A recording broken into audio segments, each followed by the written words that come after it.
Hi guys, in front of me is Samsung Galaxy S23 Plus, and let me show you how to perform a soft reset.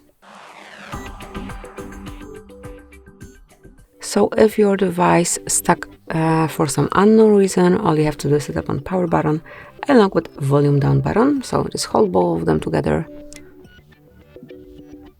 Keep holding.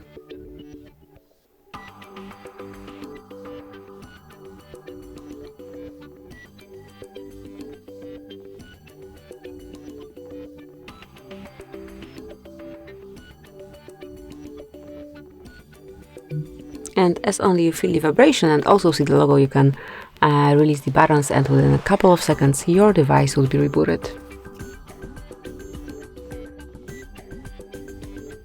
And that's it, that will be all.